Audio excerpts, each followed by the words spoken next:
So what's at stake for Spoelstra specifically in this series? Well, he did a great job 2 years ago in the bubble, getting him into a final.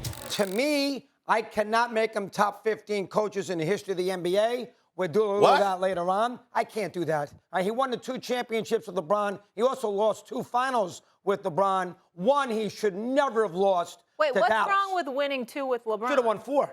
Okay. They lost with. Oh, they lost my to Dallas. Lord. Hold on now. They lost to Dallas. There's no way they ever should have lost that series. You know better than that. That was terrible when Nowitzki beat them. They shouldn't have lost that series. And he also, of course, lost another series with San Antonio where they got routed in 5 games. But I'm not here to sort of say that, this about sports. But again, everybody here at this, especially him, he should know better. We put these coaches on these incredible levels. He's this, he's that, John Kundra should be in the top 15. He coached Minnesota in the 50s, who won 4 titles. God. It drives you crazy.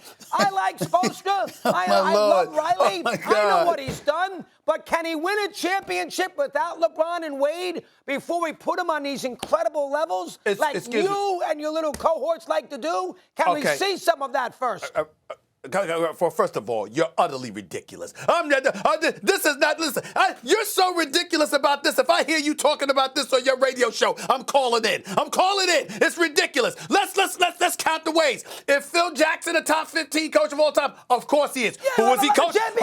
Hold on. I'm going down the list. Let me speak, sir. Here, Mr. Ireland. Listen to me right now, okay? So you got Jordan, you got Pippen, you got Rodman, all right? Okay, and then you had Shaq and Kobe. All right, we got Pat Riley. Oh, I'm sorry, Magic Johnson, Kareem Abdul-Jabbar, James Worthy, Byron Scott, Norm Nixon. Before that, Michael Copa, Michael Thompson, and the rest of the crew. Bob McAdoo, for crying out loud. We got Pat Riley, okay? You look at that. All right, we got Chuck Daly. Oh, what are we talking about here? Isaiah Thomas?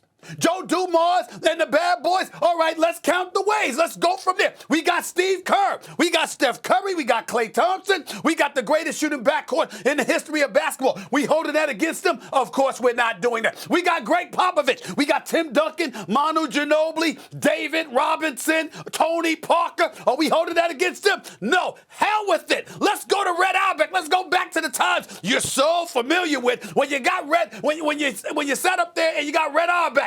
Bill Russo, all right, Bob Cousy, Havlicek, and the rest of the crew.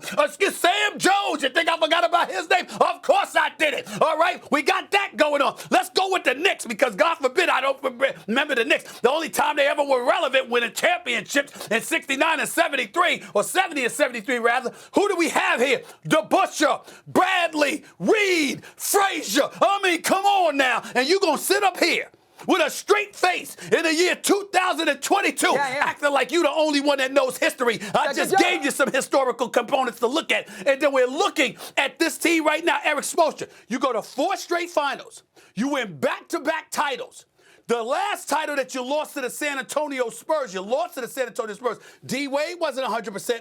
The first title that you lost to Dallas, LeBron James openly admits it was the worst that he had ever played in a championship round. I mean, come on now. And then on top of it all, with the bubble, with all these distractions and a level of discipline and commitment and fervor and everything that it requires, Erik Spoelstra got them to the NBA Finals, okay? And we're going to ignore the fact that this man is as great as he has been as a head coach. He's one of the best coaches in the game, and he clearly is one of the best coaches ever. And Pat Riley validates that because when there was speculation as to whether or not the Stars would want Erik Spoelstra to be their coach, Pat Riley made it very clear. He ain't going any damn where. Erik Spoelstra's one of the best in the business. You better recognize, doggy. Well, first thing is, you're giving him credit for the bubble, but you don't give LeBron credit for winning the championship in the bubble. That's not me. So I which do one give him is credit. Patrick Beverly didn't give him credit for the bubble. I give LeBron credit for the bubble. Yeah, that was an impossible title. So you can't give Spoelstra the credit for getting to a final and then blow off the fact that LeBron hasn't done anything in L.A. and they should trade him. Which I heard from you. I didn't say that. I didn't say that. You said you should get rid of him 2 weeks ago. I didn't. Excuse me? What'd you say? LeBron, you said the Lakers should trade him. Hold on, time out. See, you misrepresent. You're being slick. That's what you I did not say. No. What I said was, It should be considered because he is so great. He's the only asset they have, so you can get parts for him because you're not winning with him with the rest of the people who you have around him. Yeah, That's what I said. Is that not factual? May I continue? Yes, you may. Did you forget about Raleigh's job with the Knicks? And he won a championship in Miami. Of Did course you forget I didn't that? forget and about that. Don't sit there and tell me that that. Hardaway and Mourning Hold on. and the Miami team was that great. Who did That he was have not in a great Miami? team. Who did he have in Miami? He had Mourning and Hardaway. That was not a great team. No. He had Mourning, he had D-Wade, and he had Shaq. Well, Shaq was old and Wade was a young He wasn't player. that old Let's yet. take What are it you easy. talking about? Shaq was What are you 40. talking about? Shaq I wasn't mean, now that you're old going to yet. tell me that Shaq was in his prime when they beat Dallas in 06? But he was still a diesel. He was still the diesel. He wasn't what he was in Boston and Cleveland. He was still a diesel. Come on now. Take it easy. That was not a great team. Hold on. Dallas blew that series. You know that better than anybody. Stop it. First of all, no. D-Wade averaged 37 and a half the last 4 games of that series. I love Bennett, but Bennett put D-Wade at the line in Game 3 down 2-0 to make free throws, and that killed Dallas in that series. But forget that.